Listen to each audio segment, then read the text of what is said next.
Ali karamallahu wajhah, sesungguhnya Nabi Muhammad di akhir hayat beliau, pada detik-detik terakhir nafas beliau, aku melihat beliau menggerakkan bibirnya dengan 2 kali gerakan.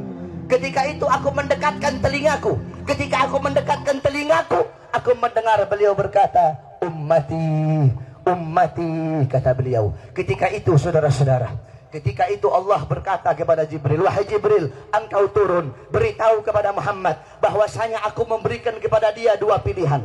Apakah dia akan memilihku atau dia memilih dunia? Kalau dia memilih dunia, akan aku panjangkan umurnya. Kalau dia memilihku, katakan kepadanya akan datang kematiannya pada hari ini. Datang Jibril membawa pesan tersebut, kemudian disampaikan kepada Nabi. Kata Nabi, wahai Jibril, sampaikan kepada Allah bahwasanya aku lebih memilih Allah subhanahu wa ta'ala. Kehidupan yang sebenarnya bagiku bukan dunia. Kehidupan yang sebenarnya bagiku ketika ruhku berpindah berjumpa kepada Allah subhanahu wa ta'ala.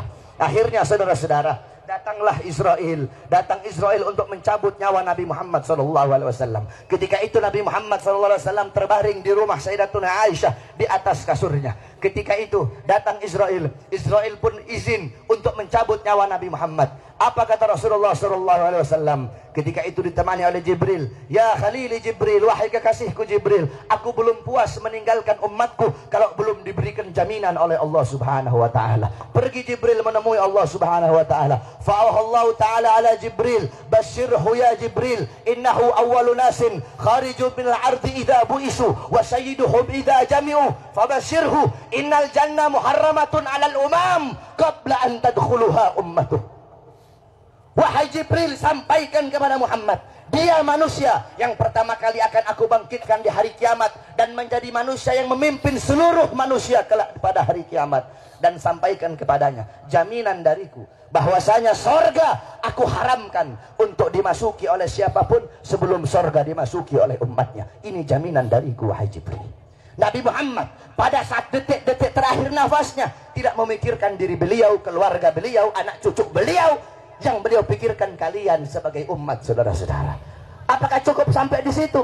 Tidak, tidak cukup sampai di situ. Dicabut nyawanya Nabi.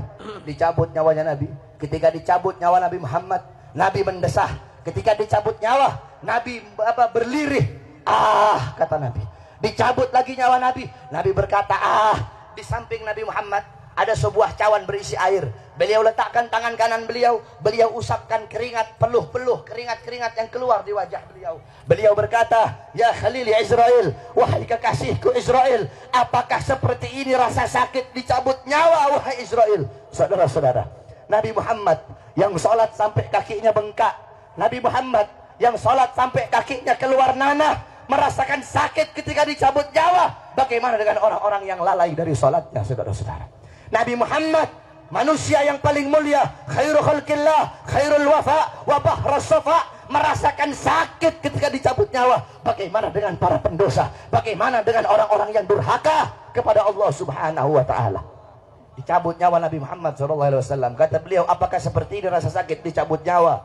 Kemudian Israel pun berkata, iya ya Rasulullah, seperti inilah rasa sakit dicabut nyawa. Kemudian Israel berkata, Rasulullah berkata, wahai Israel, apakah rasa sakit seperti ini juga yang nanti akan dialami oleh umatku? Apa kata Israel? Iya ya Rasulullah, rasa sakit seperti inilah yang nanti akan dialami oleh umatmu. Mendengar itu Nabi Muhammad menangis. Itu tangisan terakhir Nabi Muhammad. Itu tangisan air matanya Nabi yang terakhir sebelum beliau wafat. Beliau mengangkat tangan, doa terakhirnya Nabi, harapan terakhirnya Nabi, doa yang menutupi kepergian Nabi Muhammad, doa yang menutupi wafatnya Nabi Muhammad. Beliau mengangkat tangan, mengadahkan tangan kepada Allah subhanahu wa ta'ala. Allahumma khaffif ala ummati fi sakratil maut. Ya Allah, ringankanlah. Ya Allah, permudahkanlah sakratul maut umatku. Ya Allah, ya Allah, aku nabi mereka, aku pemimpin mereka, aku penanggung jawab mereka. berikan seluruh rasa sakit sakratul maut mereka kepada aku ya Allah. Biar aku menanggung rasa sakit sakratul maut umatku ya Allah. Umatku tidak akan kuat, umatku tidak akan mampu ya Allah. Biar aku menanggung seluruh sakratul maut mereka. Berikan rasa sakit sakratul maut mereka kepada aku ya Allah. Di mana kalian untuk Nabi Muhammad? Apa yang telah kalian lakukan untuk Nabi Muhammad SAW? Sudahkah kalian menyenangkan hatinya Nabi? Sudahkah kalian mengorbankan jiwa, nyawa, darah, harta kalian untuk Nabi Muhammad SAW? Para sahabat-sahabatnya Nabi mengorbankan jiwanya, nyawanya, darahnya, hartanya. Sumayyah, wanita yang tua renta, dipaksa keluar dari ajarannya Nabi. Dikubur setengah badan, ditombak, keluar isi perutnya, dicambuk. Hei Sumayyah, keluar kamu dari ajaran Nabi. Apakah Sumayyah lebih memilih kesenangan dunia? Apakah Sumayyah lebih memilih kebebasan dunia? Sumayyah lebih memilih mati daripada harus meninggalkan ajaran Nabi Muhammad. Allahu Akbar. Bilal ibn Rabah dikasih batu yang besar, dicambuk, dipaksa keluar, dipaksa meninggalkan Nabi, meninggalkan syariat Nabi, meninggalkan Al-Qur'annya Nabi. Apakah Bilal lebih memilih kesenangan dunia? Apakah Bilal lebih memilih kebebasan dunia? Apa kata Bilal? Walaupun tubuhku dipotong-potong menjadi bagian-bagian yang kecil untuk menghentikan kecintaanku kepada Nabi, dengan dipotong-potong tidak akan berhenti kecintaanku, malah dengan dipotong-potong hanya akan menambahkan kecintaanku kepada baginda Nabi besar Muhammad. Allahu Akbar. Setelah Nabi Muhammad SAW wafat, para sahabat itu tidak ada gairah hidup, saudara-saudara.